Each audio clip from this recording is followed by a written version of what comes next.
അതിബുദ്ധിമാനും ദീർഘദൃഷ്ടിയുള്ളവനുമായ വട്ടശ്ശേരിൽ തിരുമേനിയുടെ ബുദ്ധിതന്ത്രമാണ് ആ വാക്യങ്ങളിലുള്ളത്. കണ്ടാൽ എല്ലാം പാത്രിക്ക് സ്ഥാനത്ത് തോന്നും, പഠിച്ചാൽ ഒരധികാരവും ഇല്ലാത്തവനായിട്ടും വരും. കാരണം നമ്മൾ മറ്റൊരു സഭയുണ്ടാക്കിയെന്ന് വരാൻ പാടില്ല എന്ന്. നമ്മൾ മറ്റൊരു സഭയുണ്ടാക്കിയെന്ന് പറഞ്ഞാൽ കേസിൽ നമ്മൾ തോറ്റുപോകും. ഒരു ഭരണഘടന ഉണ്ടാക്കുന്ന അവസരത്തിൽ ആദ്യമായിട്ട് എന്താണ് ഈ പ്രസ്ഥാനം എന്ന് പറയണം. That is definition. മലങ്കര സഭ എന്താണ്? ആദ്യത്തെ 4 ക്ലോസിലാണ് മലങ്കര സഭയുടെ ഡെഫിനിഷൻ എഴുതുന്നത്. അതിൽ ഒന്നാമത്തെയും രണ്ടാമത്തെയും കാര്യങ്ങളാണ് ഇതിനോട് ബന്ധപ്പെട്ട കാര്യം. ഒന്നാമത്തെ ക്ലോസ് 1. 2 ക്ലോസുകളിലാണത് എഴുതുന്നതെങ്കിലും മാറ്റർ ഒന്ന് തന്നെയാണ്. മലങ്കര സഭ ഒരു ഹൈഫൺ. എന്താണെന്ന് പറയാം. മലങ്കര സഭ ഹൈഫൺ ഓർത്തഡോക്സ് സുറിയാനി സഭയുടെ ഒരു വിഭാഗവും ഓർത്തഡോക്സ് സുറിയാനി സഭയുടെ പ്രധാന മേലധ്യക്ഷൻ അന്ത്യോക്യ പാത്രിക്കീസുമാകുന്നു. നിൽക്കട്ടെ. 2. മലങ്കര സഭ മാർത്തോമാശ്ലീഹായാൽ സ്ഥാപിതമായിട്ടുള്ളതും പൗരസ്ത്യ ഓർത്തഡോക്സ് സുറിയാനി സഭയിൽ ഉൾപ്പെട്ടിരിക്കുന്നതും പൗരസ്ത്യ ഓർത്തഡോക്സ് സുറിയാനി സഭയുടെ പ്രധാന മേലധ്യക്ഷൻ കാതോലിക്കയുമാകുന്നു.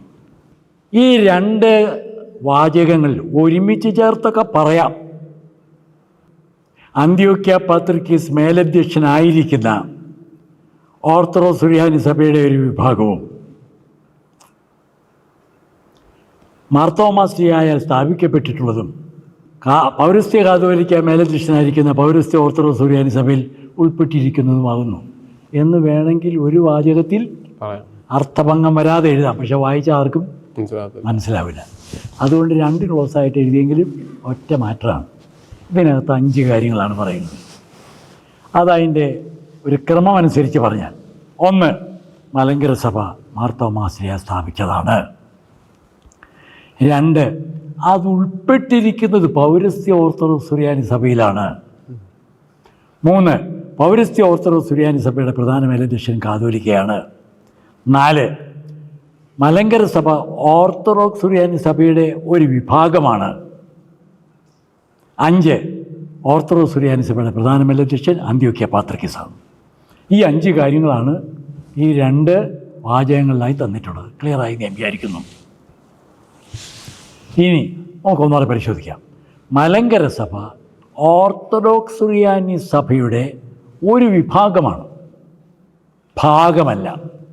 ഭാഗവും വിഭാഗവും ഒന്നല്ല. വിഭാഗം എന്നുള്ളതിന് ഇംഗ്ലീഷിൽ ഡിവിഷൻ എന്ന് പറയും, ഭാഗത്തിന് പാർട്ടെന്ന് പറയും. ഉദാഹരണം തെളിയിക്കാം. കൈ എൻ്റെ ശരീരത്തിൻ്റെ ഡിവിഷനാണോ? പാർട്ടാണ്. തല എൻ്റെ ശരീരത്തിൻ്റെ പാർട്ടാണ്, ഡിവിഷനല്ല. ഇനി 2 ക്ലാസ്സുകൾ. സ്റ്റാൻഡേർഡ് 7 എപ്പോഴും ഞാൻ പറയുന്ന ഉദാഹരണമാണ്. A division, B division. 2 7ാം ക്ലാസ്സാണ്. സിലബസ് ഒന്നാണ്, പരീക്ഷ ഒന്നാണ്. പാസ്സായി കഴിഞ്ഞാൽ ഒറ്റ ലെവലാണ് അവർക്ക് കിട്ടുന്നത്. പക്ഷേ 2 class, 2 class teacher, 2 time table, 2 സംവിധാനം. ഇത് ഒരു ഓർത്തഡോക്സ് സഭയാണ് മലങ്കര. സിറിയയിലെയും ഓർത്തഡോക്സ് സഭ തന്നെയാണ്. സിറിയയിലെ ഓർത്തഡോക്സ് സഭയുടെ മറ്റൊരു ഡിവിഷനാണ് മലങ്കരയിലുള്ള ഓർത്തഡോക്സ് സഭ. സിറിയയിലെ ഓർത്തഡോക്സ് സഭ സിറിയൻ ഓർത്തഡോക്സ് സഭ, മലങ്കരയിലെ ഓർത്തഡോക്സ് സഭ മലങ്കര ഓർത്തഡോക്സ് സഭ, റഷ്യയിലെ സഭ റഷ്യൻ ഓർത്തഡോക്സ് സഭ. ഓരോ ദേശത്തെ ഓർത്തഡോക്സ് സഭകൾ അങ്ങനെ പേരിൽ വിളിക്കും. എത്യോപ്യൻ ഓർത്തഡോക്സ് സഭ. ഈ സഭ 2ഉം ഓർത്തഡോക്സ് സുറിയാനി സഭയാണ്. സുറിയാനി ഭാഷ ആരാധനാ ഭാഷയായി ലിറ്റർജിക്കൽ ലാംഗ്വേജായിട്ട് ഉപയോഗിക്കുന്നുകൊണ്ടാണ് സുറിയാനി ചേർത്ത്. അല്ലെങ്കിൽ മലങ്കര ഓർത്തഡോക്സ് സഭ, സിറിയൻ ഓർത്തഡോക്സ് സഭ, സിറിയയിലെ ഓർത്തഡോക്സ് സഭ എന്നുള്ള അർത്ഥത്തിലായി പറയുന്നത്. ആ സഭയുടെ തലവൻ പാത്രിക്കീസ് ബാവ, ഈ സഭയുടെ തലവൻ കാതോലിക്ക ബാവ. 2 സഭയും ഒന്ന് തന്നെയാണ്.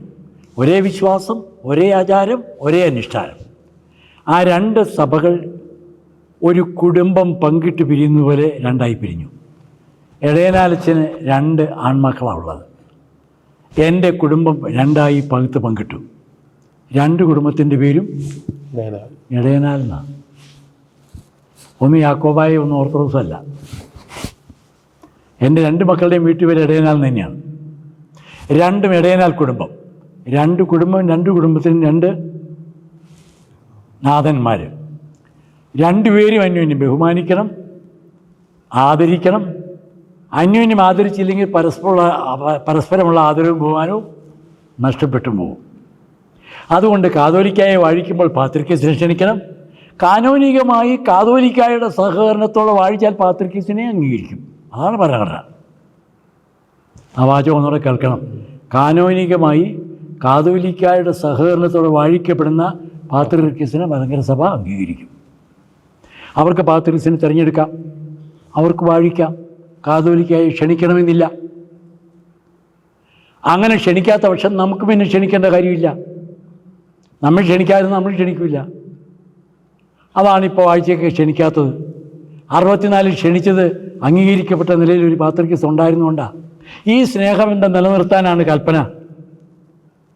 പക്ഷെ ആ സ്നേഹബന്ധം വേണ്ടെങ്കിൽ എന്തു ചെയ്യും? പാത്രിക്കീസ് ബാവ ജ്യേഷ്ഠ സഹോദരൻ എന്ന നിലയിൽ കണക്കാക്കുന്നതിൽ സന്തോഷമേ ഉള്ളൂ. പക്ഷേ അനുജൻ്റെ വീട്ടിൽ വന്ന് പശുവിനെ അഴിച്ചിട്ട് വിൽക്കാൻ നോക്കുമോ? അനിയൻ്റെ വീട്ടിൽ മര്യാദയ്ക്ക് വന്നാൽ വലിയ സ്വീകരണം കിട്ടും, സ്ഥാനവും മാനവും ഒക്കെ കിട്ടും. അതിന് പകരം ഇവിടെ കയ്യാറാൻ പോയി, ഭൂമി വിൽക്കാൻ പോയി, അധികാരം സ്ഥാപിക്കാൻ പോയാൽ അനിയൻ അടിച്ച് പുറത്തിറക്കും.